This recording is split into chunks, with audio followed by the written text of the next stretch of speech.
Hari ini kita memasuki minggu ketiga perkuliahan laboratorium lingkungan.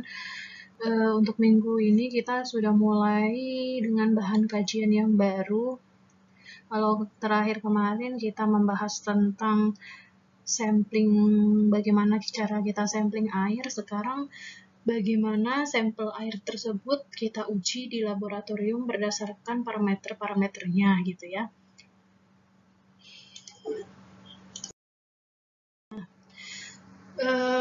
Sebelum masuk ke bahan kajian parameter fisik air, jadi minggu ini sama minggu depan itu kita belajar tentang parameter fisika air. Akan tetapi sebelumnya ini saya mau menjelaskan kalau parameter kualitas air ini terbagi menjadi 3. Ada parameter fisik, ada parameter kimia, sama parameter biologi.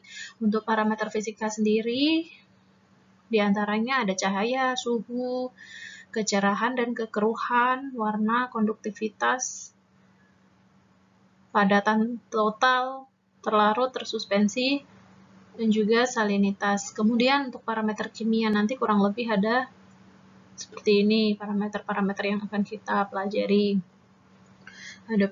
Ada pH, asiditas, potensi redoks, oksigen terlarut, karbon dioksida, alkalinitas, kesadahan, bahan organik, gitu ya. Lalu untuk parameter biologi sendiri, mikroorganisme dan mikroba patogen. Tapi kalau untuk yang mikroorganisme sama mikroba patogen ini, untuk parameter biologi ini, kalian lebih spesifik belajarnya nanti itu di mata kuliah mikrobiologi lingkungan gitu ya. Jadi nanti tergantung, kalau misal waktunya masih ada, saya akan menjelaskan ini, tapi kalau tidak ya, karena kalian juga sudah dapat di mikrobiologi lingkungan, saya tidak menjelaskan. Oke, selanjutnya di sini kita langsung masuk aja ke parameter fisik air. Nah, nanti setelah, jadi untuk minggu ini saya akan menjelaskan dari nomor 1 sampai nomor 7, tapi untuk nomor 8 ini kemungkinan kalian akan saya minta di minggu keempat nanti untuk mempelajari beberapa video terkait uji parameter fisik air di laboratorium gitu ya. Mungkin seperti kemarin, teknisnya saya akan memberikan suatu link, kalian bisa tonton sendiri, nanti mungkin ada tugas gitu setelah nonton. Kita masuk ke parameter untuk cahaya. Jadi kalau cahaya ini sifatnya ini dia akan, jika terkena di perairan, jika terkena di air, dia akan diabsorb oleh molekul-molekul air, diserap oleh molekul-molekul air dan juga bahan-bahan yang terkandung di dalam air, seperti kayak bahan-bahan padatan yang terlarut dan juga bahan-bahan yang tersuspensi.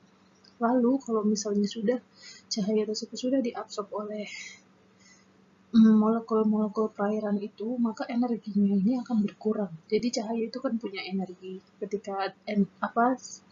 Ketika itu diabsorb, maka energinya akan berkurang dan daya tembusnya akan menurun. Jadi kalau kita lihat sungai, cahaya itu akan tampak hanya di permukaan sungai. Nah, semakin ke dalam, cahaya itu akan semakin hilang gitu ya. Nah, terus di cahaya sendiri itu juga dia punya spektrum warna. Spektrum warna cahaya matahari ini diantaranya yang ada yang tampak dan juga ada yang tidak tampak. Nah, karena yang kita bisa tangkap itu hanya yang tampak, maka kita hanya punya itu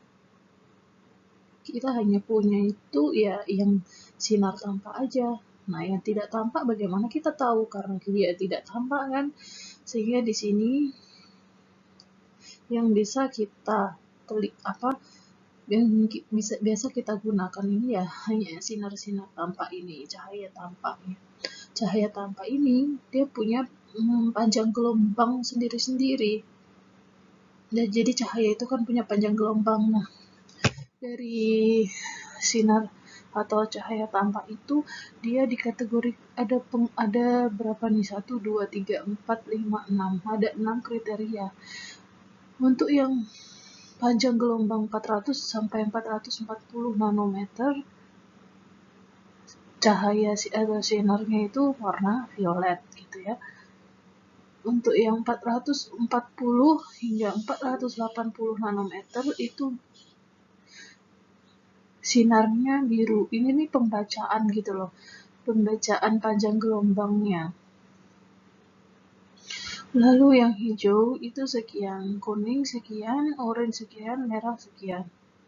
Dan spektrum ini ya, spektrum satu warna ini biasanya juga kita gunakan untuk di laboratorium gitu loh. Kalau kalian pernah mendengar kita menggunakan metode spektrofotometri. Nah, itu pemanfaatannya itu gunanya kan untuk membaca parameter-parameter tertentu menggunakan spektrofotometer, menggunakan metode spektrofotometer. Biasanya itu kayak misalnya parameter-parameter kimia gitu ya. Parameter fisik juga bisa. Nah, metode-metode kayak spektrofotometer, turbidimeter, terus apalagi misalnya yang intinya dia ini memanfaatkan sinar matahari, bukan sinar matahari, cahaya gitu ya, cahaya tidak hanya dari matahari ya, artinya cahaya untuk untuk pembacaan parameter-parameter tersebut.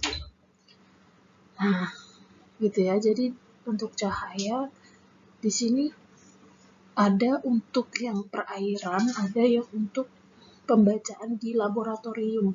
Kalau di perairan otomatis cahayanya itu cahaya matahari. Tapi kalau untuk di laboratorium itu biasanya cahaya-cahaya lampu yang memang dia itu sengaja dipasang di situ untuk pembacaan parameter-parameter air gitu. Prinsip cahaya itu kayak gitu. Nah, ini karena kita masih membahas untuk parameter air, belum membahas ke metode-metode yang menggunakan prinsip cahaya, jadi kita ini fokusnya ke cahaya sebagai parameter air gitu ya, paham ya, bisa dimengerti ya. Nah, spektrum warna cahaya matahari ini yang maksudnya ini yang ada di perairan ya, bukan yang untuk metode uji di laboratorium yang memanfaatkan cahaya ya. Nah, oke, kita bahas di perairan dulu. Spektrum warna cahaya matahari yang direfleksikan akan memberi warna dari air itu sendiri. Kalau kita mau lihat cahaya matahari masuk, itu malah justru tidak bisa. Yang bisa ketika cahaya tersebut setelah masuk ke air, dia akan direfleksikan, akan dipantulkan gitu ya. Nah, pemantulannya itu berdasarkan dari air itu sendiri gitu. Jadi kalau airnya mengandung zat ini, maka warnanya jadi ini. Kalau mengandung zat itu, warnanya jadi itu gitu. Sering lihat laut berwarna-warni, warna biru, kadang warna hijau, kadang merah begitu ya. Itu karena memang kandungan dari si airnya itu sendiri yang membuat warna itu menjadi macam-macam. Nah, munculnya warna-warna itu disebabkan karena ada cahaya masuk, kemudian dipantulkan oleh si air itu gitu. Nah, saya kasih contoh deh ya. Jadi kalau kayak di perairan yang warnanya itu kelihatan jernih, nah ternyata itu dia cahaya yang cahaya yang panjang gelombangnya itu tinggi ya, panjang gelombangnya itu tinggi, itu dia banyak diserap, tapi dia jadinya kalau banyak diserap kan maka sedikit yang direfleksikan, sedikit yang dihamburkan gitu ya. Untuk panjang gelombang yang rendah di air jernih ternyata sedikit yang diserap, tapi banyak yang dihamburkan gitu ya. Jadi kebalikannya, kalau sedikit diserap maka yang dihamburkan banyak. Tapi kalau yang diserap banyak maka yang dihamburkan sedikit gitu ya. Nah, kalau air jernih ini banyak menyerap panjang gelombang yang tinggi, maka yang tinggi ini sedikit dia keluarnya. Sedangkan yang rendah dia sedikit diserap, banyak yang dihamburkan. Makanya itu kelihatannya air jernih ini warnanya biru gitu kan. Nah, seperti itu contohnya. Oke, kita masuk ke fungsi utama dari cahaya di perairan.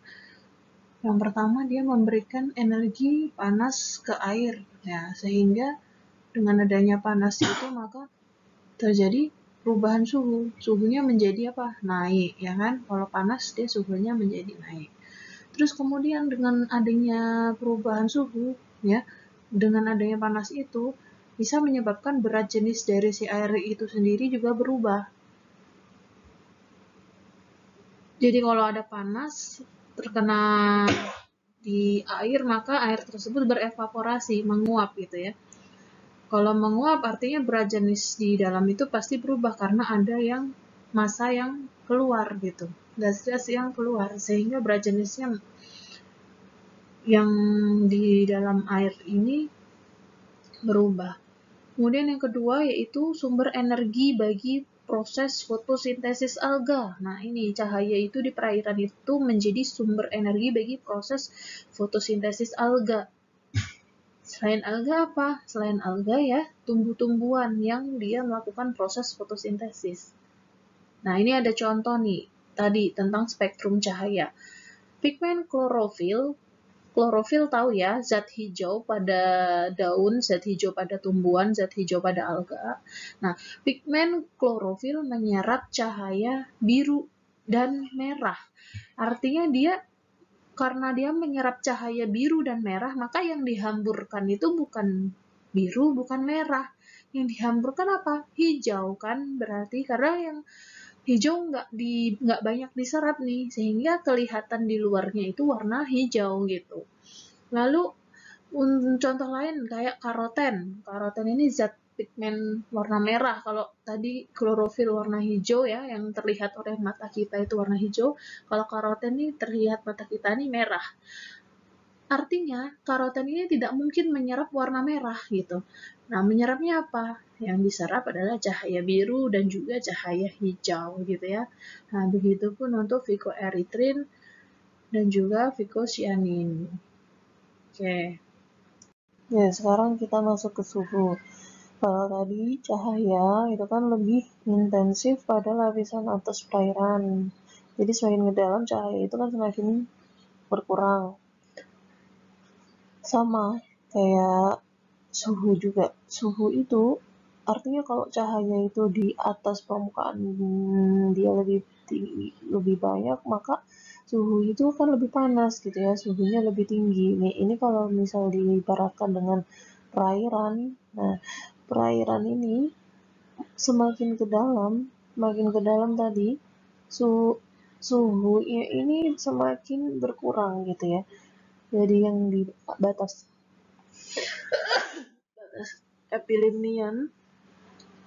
batas epilemian ini suhunya 32 derajat Celcius. Nah, semakin ke dalam nih semakin berkurang. Hingga di lapisan hipolimian dia suhunya mencapai 20 derajat Celcius. Nah, gitu ya. Nah, kalau kalian mau mencari bagaimana uji parameter suhu di laboratorium, itu bisa dicek di dalam SMI tentang tata cara prosedur pengujiannya menggunakan termometer suhu ya. Di sini juga dijelaskan bahwa densitas itu lebih kecil daripada lapisan bawah. Densitas itu tahu ya, densitas apa? Massa jenis. Nah, massa jenis itu adalah konsentrasi di dalam perairan. Konsentrasi di dalam perairannya lebih besar yang bagian bawah, karena bagian bawah ini suhunya kan kecil ya, tidak banyak yang berevaporasi. Nah, kalau yang berevaporasi, yang menguap, itu kan biasanya adalah suhu-suhu yang besar. Nah, makanya di atas ini, karena banyak yang menguap, densitasnya itu justru lebih kecil. Nah, di bawah ini, densitasnya lebih besar, gitu ya. Dan ini merupakan dampak peningkatan suhu. Jadi ketika suhu di perairan meningkat, maka yang terjadi apa? Viskositas atau kekentalannya juga meningkat. Kemudian terjadi reaksi kimia di molekul-molekul perairan tersebut. Nah, terjadi reaksi kimia ya, pertukaran senyawa antar molekul itu. Kemudian dia juga mengalami evaporasi karena suhu meningkat, dia menguap gitu. Nah, ini volatilisasi, menguap. Terus kemudian penurunan kelarutan gas dalam air. Penurunan kelarutan gas dalam air ini disebabkan karena apa? Karena adanya penguapan tadi. Ketika menguap, maka gas-gas itu terlepas ke udara. Nah, kalau bayangkan kalau memasak gitu kan, gas-gasnya itu kan keluar. Uap airnya itu menguap, uap airnya itu kan menguap keluar gitu ya. Maka karena gasnya itu menguap, banyak yang menguap, artinya yang di dalam air ini kelarutan gasnya menurun gitu ya. Nah, kemudian peningkatan kecepatan metabolisme dan respirasi organisme air.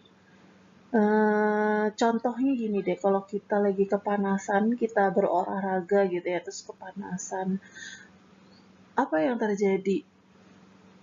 Maka kita akan bernafas makin cepat gitu ya. Sama nih, kasusnya ini bisa kita analogikan dengan di perairan. Ketika perairan itu menjadi panas gitu, maka organisme itu akan lebih sering membutuhkan oksigen. Dia akan semakin, napasnya akan semakin intens gitu. Dan kalau kita habis olahraga itu pasti nafas kita gitu kan. Nah, pemompaan jantungnya itu lebih cepat. Nah, itu adalah diakibatkan karena panas dalam tubuh kita. Berapa peningkatannya dengan percepatan konsumsi O2-nya? Nah, ini jika suhu itu meningkat 10 derajat Celcius, maka peningkatan konsumsi O2-nya 2 sampai 3 kali lebih besar gitu ya. Nah, kemudian suhu optimum pertumbuhan untuk fitoplankton. Fitoplankton ini jenis-jenis kayak mikroalga itu. Suhu optimumnya berapa? 20 sampai 30 derajat Celcius gitu ya. Sekarang masuk ke kecerahan dan kekeruhan. Untuk kecerahan dan kekeruhan ini dia saling bergantungan ya. Kecerahan ini dipengaruhi oleh kekeruhan. Nah, ini kecerahan air tergantung pada warna air itu sendiri dan juga dari kekeruhan air itu. Nah, tapi hubungannya ini saling berkebalikan. Maksudnya gimana? Jika air tersebut semakin keruh, maka kecerahannya semakin rendah. Sebaliknya, kalau air itu tidak keruh, maka kecerahannya tinggi. Hubungannya berbalik gitu ya. Lalu kecerahan ini apa sih sebenarnya? Nah, kecerahan dijelaskan bahwa adalah ukuran transparansi perairan tersebut. Nah, secara visual ini ditentukan menggunakan sesidis. Nah, sesidis ini adalah suatu alat sederhana yang digunakan untuk mengukur kecerahan di dalam suatu perairan gitu ya. Nanti setelah ini ada apa namanya, saya tampilkan bagaimana sih sesidis itu gitu. Nah, kemudian ini untuk sesidis ini, metode ini untuk mengukur kecerahan di perairan yang dinyatakan dalam satuan meter gitu ya. Nah, nilai berapanya ini itu sangat dipengaruhi oleh cuaca, waktu pengukuran, kekeruhan, dan juga padatan. Jadi kalau misalnya cuacanya cerah, maka ya nilainya pasti akan lebih tinggi. Waktu pengukuran juga mempengaruhi, mau pagi, siang, atau malam. Kalau siang tentunya pasti lebih tinggi gitu kan. Kemudian kekeruhan dari perairan itu sendiri, kalau tidak keruh ya pasti lebih tinggi. Nah, kemudian padatan ini sama dengan kekeruhan gitu ya.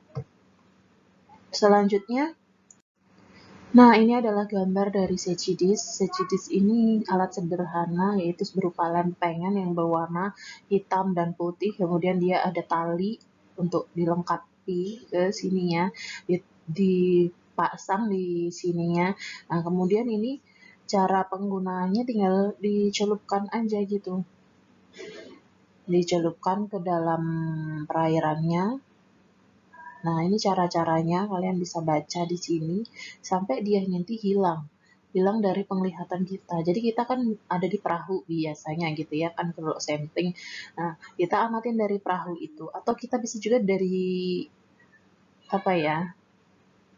Kalau jembatan susah ya, jembatan tuh tinggi ya. Biasanya kan kita ngambil sampel dari jembatan bisa, tapi ini lebih baik pakai perahu gitu kalau sampling. Nah, ini kita tenggelamkan aja. Jadi ini cocoknya itu sebenarnya untuk sungai atau untuk perairan yang memang perairannya itu dalam dan juga tenang gitu. Kalau tenang, dia membuat lempengan ini tidak terlalu terombang-ambing oleh arus gitu. Kalau dia perairannya tidak tenang, dia kita sulit mengamati ini, dia goyang-goyang gitu ya. Jadi paling cocok ini untuk perairan yang dalam dan tenang. Nah, ini nanti kita tinggal catat berapa meter itu talinya itu tenggelam. Itulah nilai dari kecerahannya. Gitu ya. Terus, nah, setelah kecerahan kita masuk ke kekeruhan. Kekeruhan ini menggambarkan sifat optik air ditentukan berdasarkan banyaknya cahaya yang dapat diserap dan dipancarkan oleh bahan-bahan yang terdapat di dalam air. Penyebabnya apa dari kekeruhan?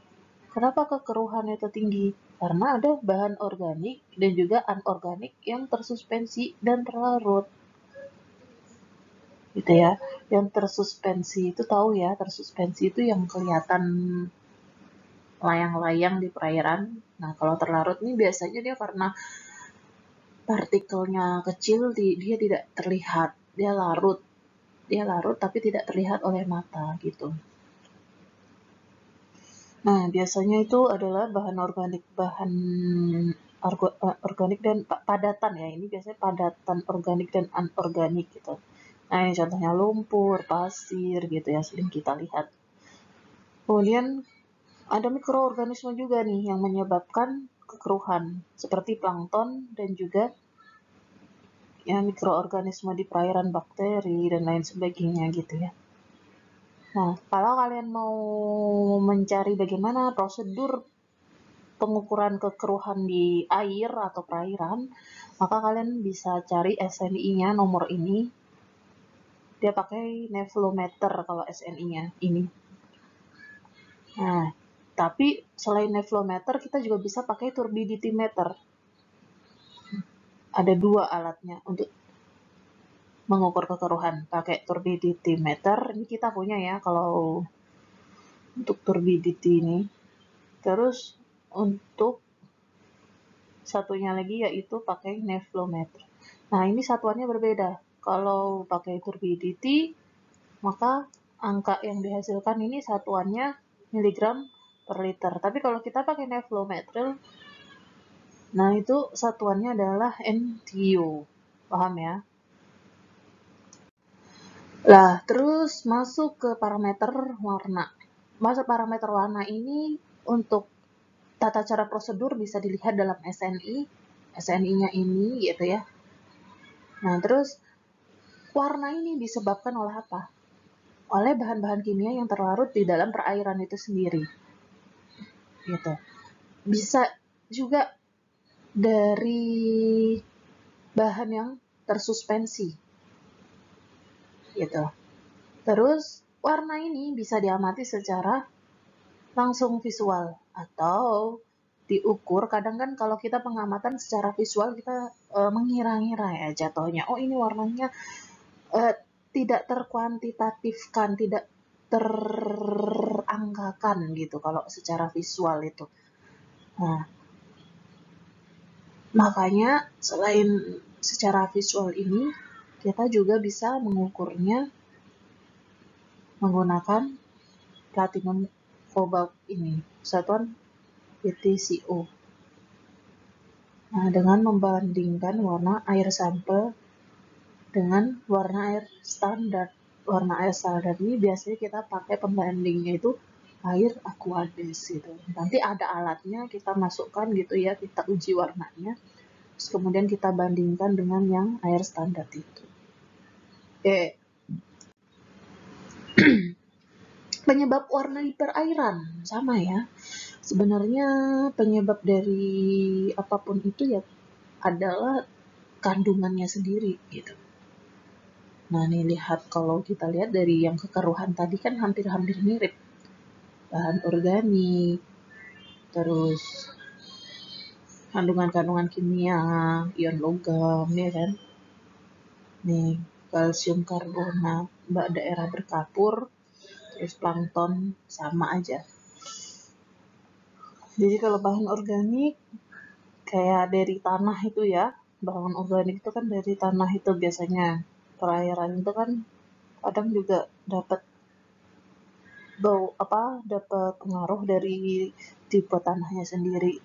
Jadi air itu akan membawa tanah yang mengalir, yang air ketika mengalir akan membawa tanah yang dia lewati gitu. Nah, kalau dia banyak kandungan bahan organiknya, bahan organik itu ya misalnya ini tanin, lignin, humus dari dekomposisi tumbuhan, maka air itu akan menjadi kecoklatan. Terus kalau ion-ion logam, tergantung logamnya apa dulu. Kalau Fe kekuningan, Mn abu-abu gitu.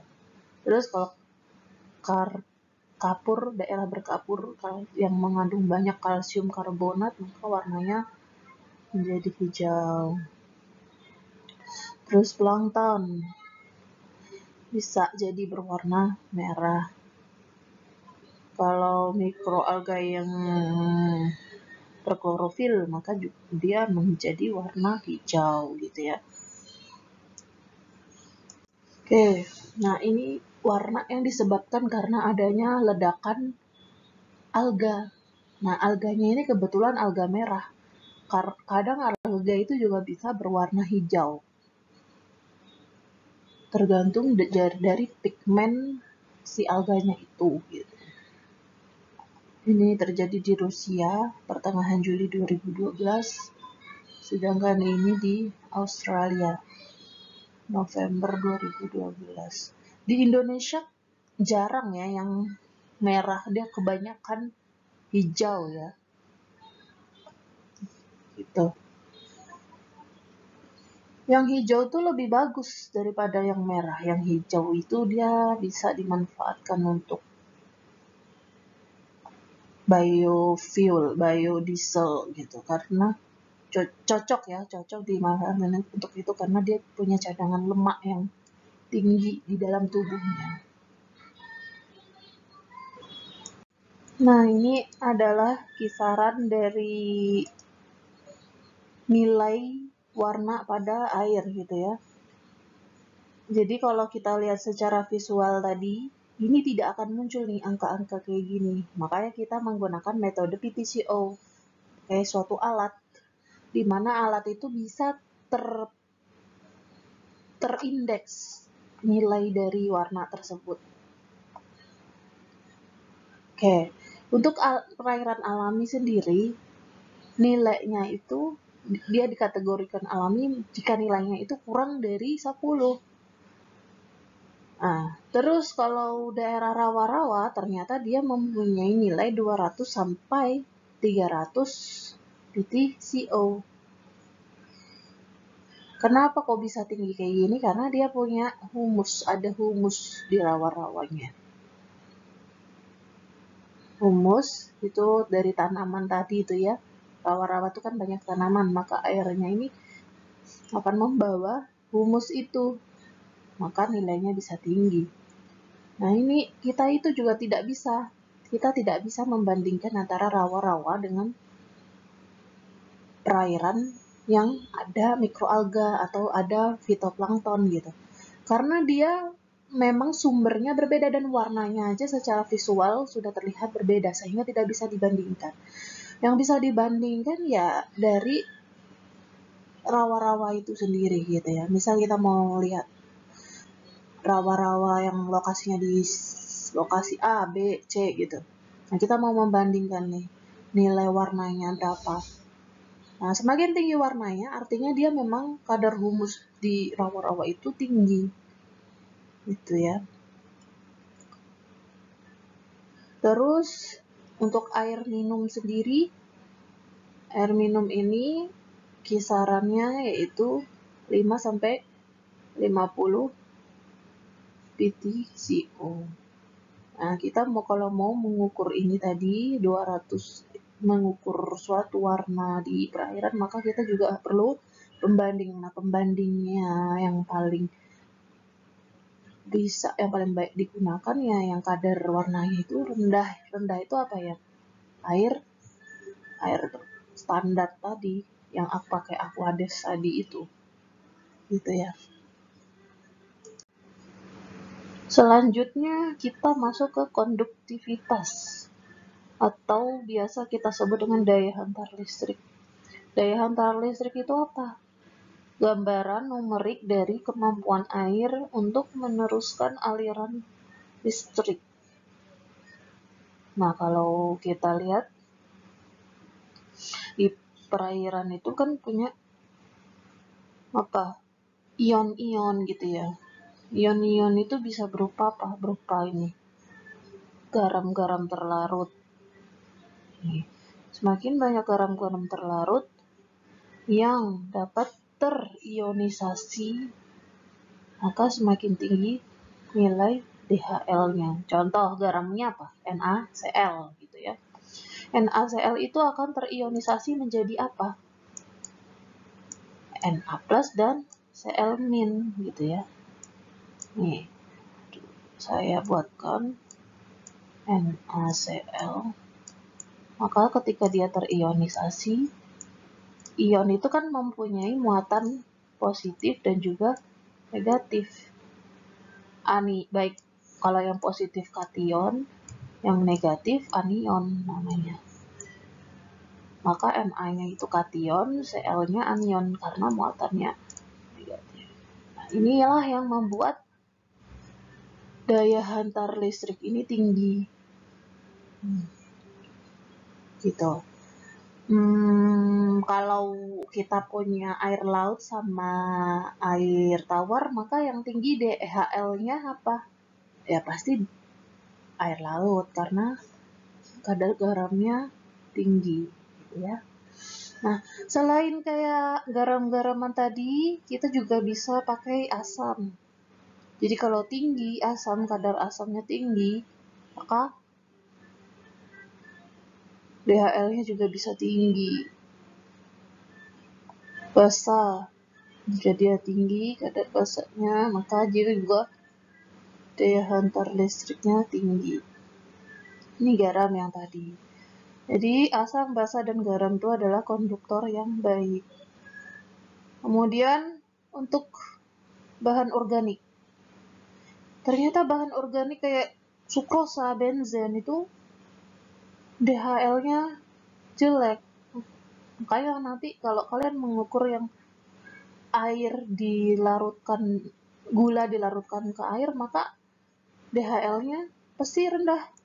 Nggak mungkin DHL-nya itu tinggi. Gitu ya. Karena bahan organik itu tidak punya muatan. Bahan organik tidak punya muatan. Kalau C6 H12 O6 ini gula ya. Dia nggak punya plus atau minus kalau terurai. Kalau nggak bisa terionisasi kayak NaCl tadi ya. Makanya dia karena dia nggak punya muatan itu, maka kadar daya hantar listriknya itu kecil begitu. Pengukurannya DHL ini biasa dilakukan menggunakan conductivity meter. Cara penggunaannya ini gampang ya, tinggal dicelupkan aja, sama seperti turbidity meter. Conductivity meter nih penggunaannya, jadi dia di sininya itu ada elektrodanya. Nah, ini contoh alatnya conductivity meter. Kalau ini tipe yang agak mahal gitu ya. Nah, kalau kita punyanya yang seperti ini dia. Ini bisa dijadikan untuk pengukur conductivity meter, juga bisa digunakan untuk TDS. Jadi untuk conductivity meter ini kan dia berbanding lurus dengan TDS. TDS adalah total dissolved solid. Dissolved itu terlarut kan. Jadi kadar ion terlarut itu berbanding lurus dengan daya hantar listrik. Ketika TDS-nya tinggi, total dissolved solid, ion yang terlarut itu tinggi, maka DHL-nya itu juga tinggi. Nah, satuannya ini berbeda. Kalau untuk conductivity meter, konduktivitas atau DHL, satuannya adalah mikro mHoss per sentimeter atau mikrosiemens per sentimeter gitu ya. Kemudian untuk prinsip kerjanya tadi udah ya, jadi tinggal dicelup, maka banyak ion yang terlarut dalam contoh air akan berbanding lurus dengan daya hantar listriknya. Nah, untuk penerapannya di air suling, Aquades itu adalah, kita sering ngomong dari kemarin Aquades, tapi kalian harus tahu juga Aquades itu apa. Aquades itu air suling, air yang didestilasi, air yang diuapkan gitu ya, air yang benar-benar murni dari hasil penyulingan. Penyulingan tuh kayak menggunakan panas, terus diambil uap airnya itu, destilasi. Kayak kita penyulingan air laut menjadi air tawar, nah itu ya. Nah, kalau Aquades nih biasa kita ambil dari air keran, terus diproses, diolah sehingga dia menjadi Aquades. Prinsipnya sama dengan pemanasan tadi, diambil uap airnya sehingga Aquades ini benar-benar air murni, H2O murni gitu. Nah, ini nilainya sangat kecil nih, TDS-nya. Sekitar 1 mHoss per sentimeter. Sedangkan untuk perairan alami itu sekitar 20 sampai 1.500. Perairan alami ini contohnya ya kayak sungai, terus kayak apalagi danau gitu ya perairan tuh. Kalau air laut lebih tinggi lagi tentunya gitu ya. Nah, untuk yang alat ini nih standar aja nih, ada di sini dia ada baterai yang harus pakai. Terus ini ada LCD-nya. Nah, ini tombolnya cuman ada 3 nih. Nampak nggak nih kalian ya? Ini tombol untuk mengganti mau TDS atau mau conductivity meter gitu.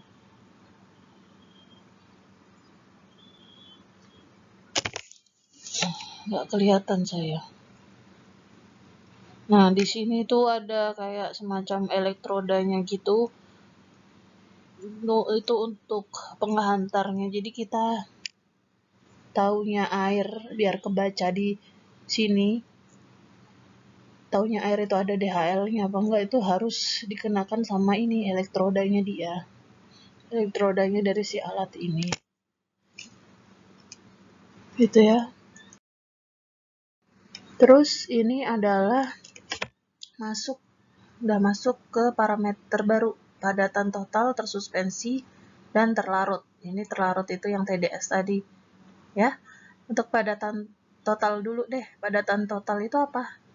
Ukuran dari semua padatan, baik tersuspensi atau terlarut. Jadi total dari TSS dan TDS itu adalah padatan total. TSS tadi total suspended solid. Total bahan padatan yang tersuspensi. Nah, TDS tadi total dissolved solid, total padatan terlarut. Nah, kalau TS, total solid, padatan total, itu adalah penjumlahan dari TSS dan TDS. Gitu ya, ukuran dari semua padatan baik tersuspensi maupun terlarut yang ada di dalam sampel. Bagaimana ukurannya? Jadi semua ini padatan bentuknya. Semua tiga-tiga ini padatan. Ukurannya seperti ini. Kalau padatan terlarut, tentunya dia lebih kecil. Gitu. Lebih kecilnya berapa? Kurang dari 10 pangkat min 3 mikrometer. 10 pangkat min 3 tahu ya? 10 pangkat min 3 ya 1 per 1000 nilainya. Berarti 0,001. 0,001 mikrometer lagi. Bukan senti, bukan mili, mikro. Mikro itu berarti sama milimeter itu masih dibagi 1000 lagi. Gitu ya. Paham ya? Jadi kisarannya itu segini. Kurang dari 10 pangkat min 3 mikrometer sampai 10 pangkat min 6 mikrometer. Coba deh kita hitung. Berarti kalau mikrometer itu dijadikan ke 1 per 1000 ya kan. Nah, berarti berapa? 0,001 mikrometer. Terus masih lagi,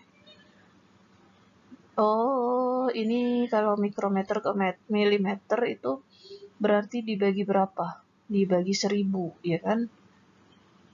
Berapa milimeter berarti? Ya sebenarnya tinggal nambahin aja 10 pangkat min 6 berarti. Ya kan? Dia mikro ke mili itu 1000 dibaginya. Kalau ini dibagi 1000 kan berarti nolnya jalan ke depan. 1, 2, 3 gitu ya. Berarti 0,0000 ada 5 itu sama dengan 10 pangkat min 6. Tinggal ditambah sih, ditambah min 3 karena dia dibagi kan. Dibagi itu berarti min tandanya. 10 pangkat min 6 mm. Oh, ini udah ini kan. Jadi ini adalah ukuran dalam milimeter, kalau ini ukuran dalam mikrometer. Gitu ya. Nah, paling familiar kalian sama ukuran milimeter gitu kan. Paling familiar dengan milimeter. Jadi kita lihat dari milimeter aja deh. Nah, padatan terlarut itu kurang dari 10 pangkat min 6 mm. Kalau koloid itu antara terlarut sama tersuspensi ya ukurannya. Nah, itu kisaran 10 pangkat min 6 sampai 10 pangkat min 3. Kalau tersuspensi 10 pangkat min 3, lebih besar dari 10 pangkat min 3 mm. Nah, gitu ya. Kalau padatan total berapa ya? Padatan total kan tadi gabungan dari semuanya. Jadi nggak punya ukuran. Ukurannya ya bervariasi padatannya. Gitu. Oke. Cara uji tadi ada ya, padatan total tadi itu saya lupa belum sebutkan. Nah, ini kalau yang padatan tersuspensi kalian bisa cari di SNI-nya ini. Nah, untuk padatan tersuspensi ini dijelaskan adalah bahan-bahan yang tersuspensi dengan ukuran diameternya lebih dari 1 mikrometer atau 10 lebih dari 10 pangkat min 3 mm yang tertahan pada saringan milipor dengan diameter pori 0,45 mikrometer. Yang ukurannya lebih dari 1 mikrometer di perairan itu pasti banyak ya. Mulai ukuran yang besar sampai ukuran yang memang benar-benar 1 mikrometer.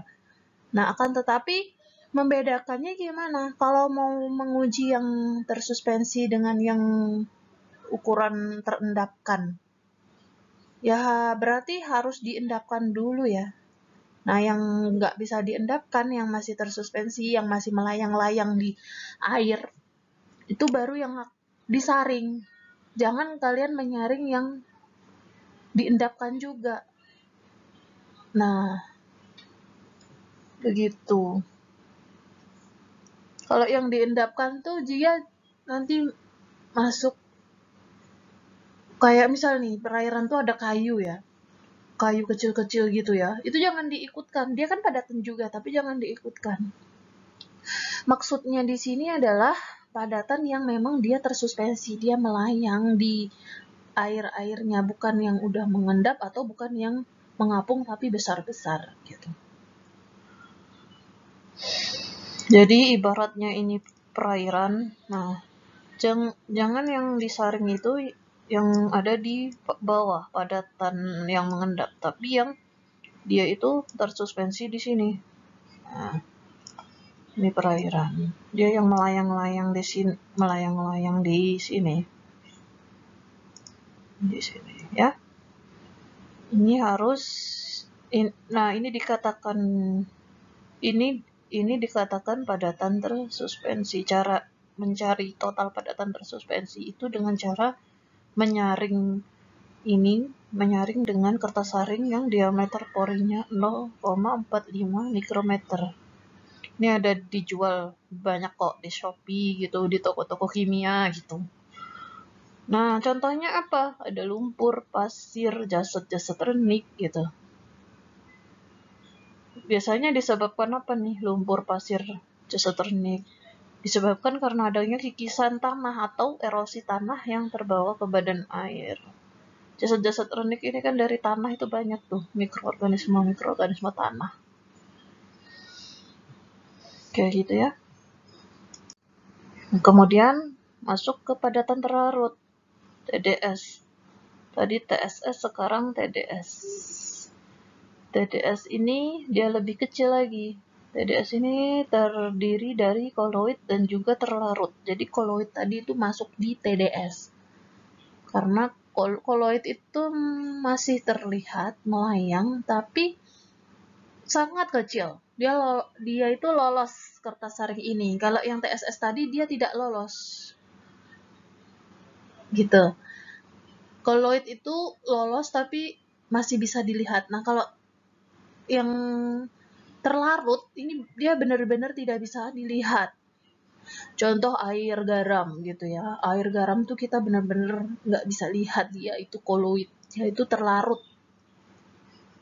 Nah, kalau terlarut ukurannya itu kurang dari 10 pangkat min 6 mm. Kalau koloid dia ada di rentang 10 pangkat min 3 di antara dari yang TSS tadi sama yang TDS tadi. Nah, ini biasanya ada di ion-ion, ada di senyawa-senyawa kimia, bahan-bahan kimia yang ada di perairan tersebut. Dan ini tadi yang saya jelaskan, dia yang tidak tersaring. Jadi ini misalnya kita punya sampel, ini kita taruh kertas saring di sini. Ini corongnya gitu. Nah, kita masukkan nih sampel. Nah, aduh, jelek kali tulisannya. Nah, yang lolos di sini ini adalah TDS. TDS itu apa? TDS yang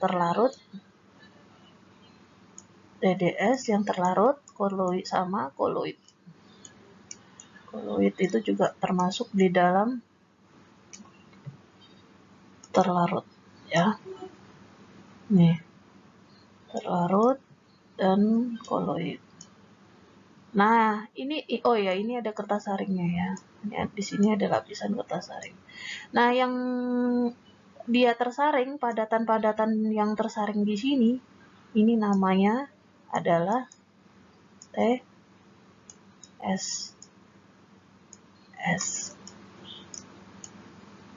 Nah, gitu ya. Paham ya?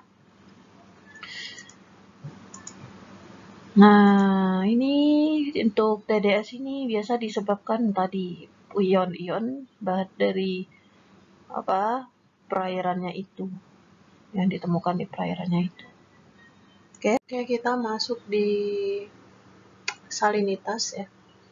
Jadi sebenarnya kalau kita melihat pengertian salinitas adalah konsentrasi total ion dalam perairan, air laut atau limbah industri, ini sebenarnya hampir sama dengan pengertian dari DHL tadi, daya hantar listrik.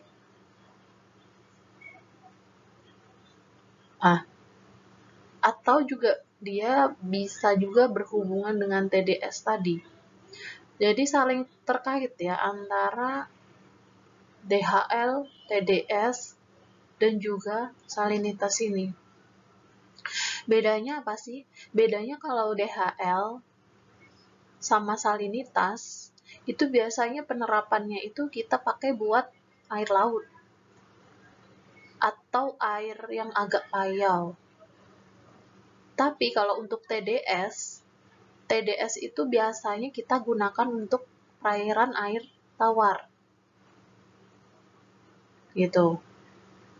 Nah, untuk nilai DHL dan TDS itu, nilainya itu saat air pasang sama saat air surut, itu biasanya berbeda. Saat air pasang, artinya di situ airnya melimpah, maka nilai DHL atau nilai TDS itu pasti akan menunjukkan penurunan.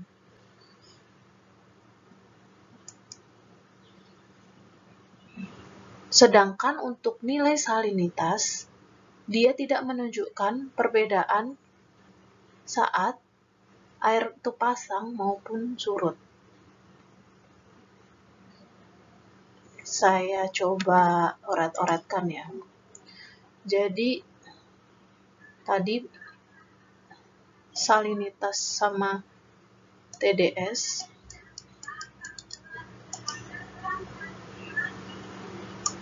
dan salinitas dan apa tadi? DHL.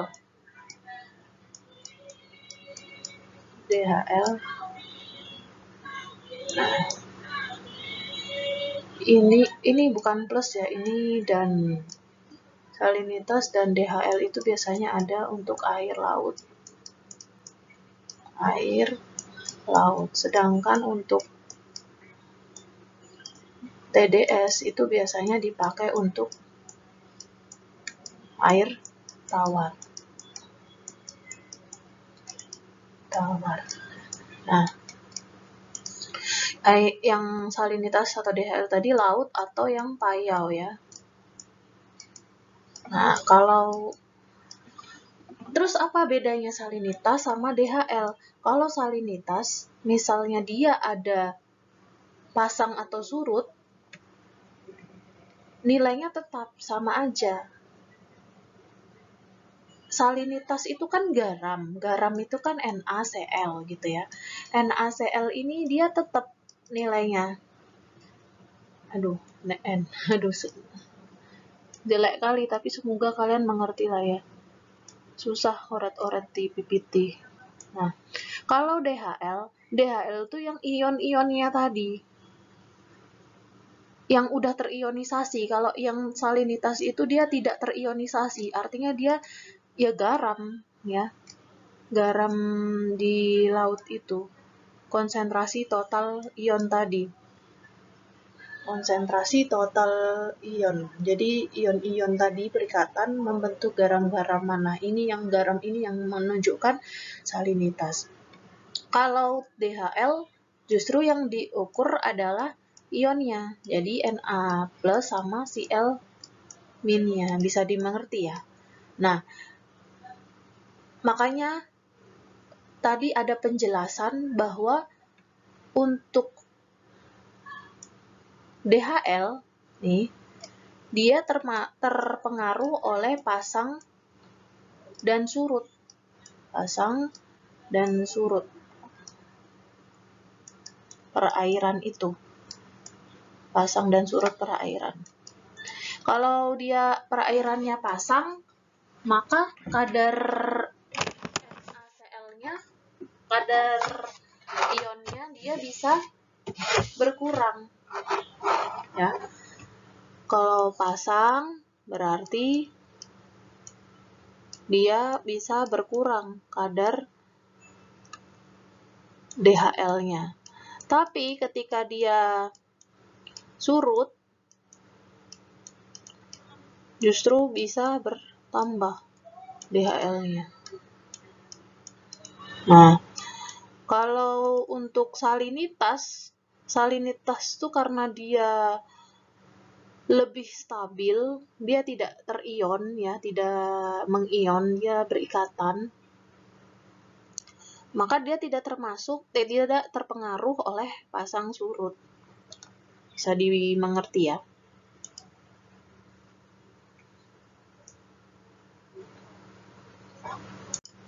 Oke, jadi tadi untuk DHL itu biasanya penggunaannya dehydral listrik itu penggunaannya untuk air laut, kalau TDS dia untuk air tawar.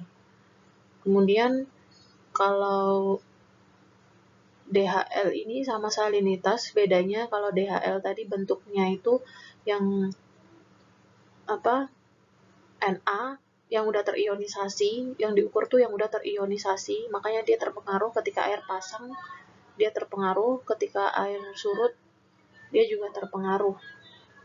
Kalau salinitas, dia bentuknya yang diukur tuh yang udah terikat seperti ini,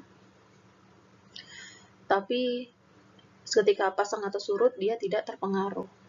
Nah, kalau TDS yang ada di air tawar, ketika pasang dan surut dia juga terpengaruh. Sama kayak DHL. Bedanya DHL air laut, TDS air tawar.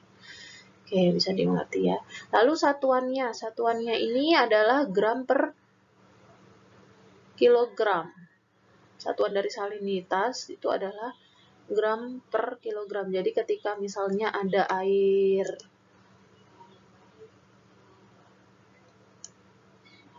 beratnya 1000 kilo, kadar salinitasnya di sini 1000 gram. Berarti ini kan 1000 kilo. Di dalam 1000 kilo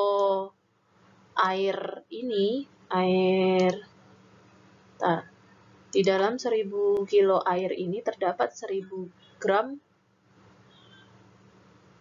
kadar salinitas. Atau satuannya bisa juga promil yang dilambangkan dengan lambang seperti ini.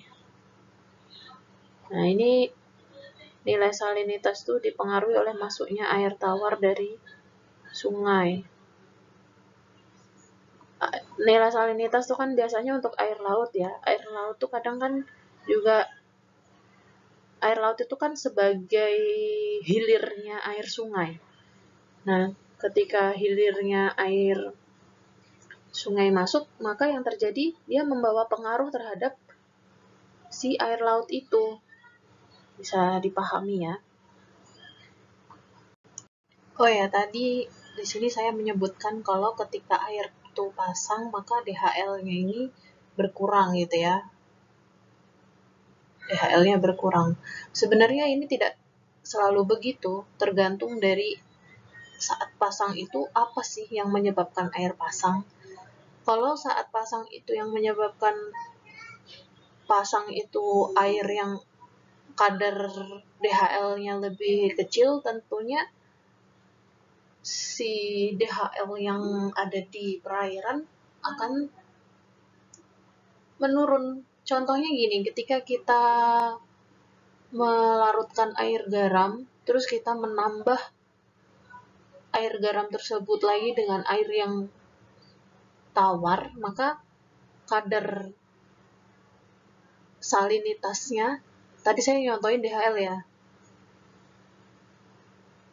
ya, kadar DHL-nya maka akan kadar garamnya maka akan semakin kecil nilainya, gitu ya. Sebaliknya, kalau misalnya yang masuk ke dalam perairan itu kadar DHL-nya lebih tinggi, maka justru kadar DHL perairan tersebut semakin tinggi. Jadi begitu ya. Jadi di sini sifatnya ini tergantung yang masuk. Gitu. Oke. Yang selanjutnya ini ada kadar salinitas di perairan. Jadi kalau perairan tawar ini sangat kecil kadar salinitasnya, kurang dari 0,5 promil. Kalau air payau tahu ya, percampuran antara air tawar dan air laut. Nah, di sini kadar payau ini kadar salinitasnya 0,5 sampai 30 promil.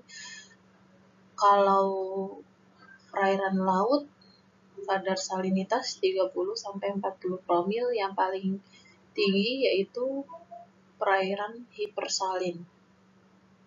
Jadi salinitasnya itu hiper, sangat tinggi. Nah, itu kadarnya 40 sampai 80 promil. Oke. Nah, selesai sudah perkuliahan kita minggu ini. Tolong benar-benar disimak penjelasan saya. Jika memang ada yang kurang dimengerti, bisa kita diskusikan. Terima kasih.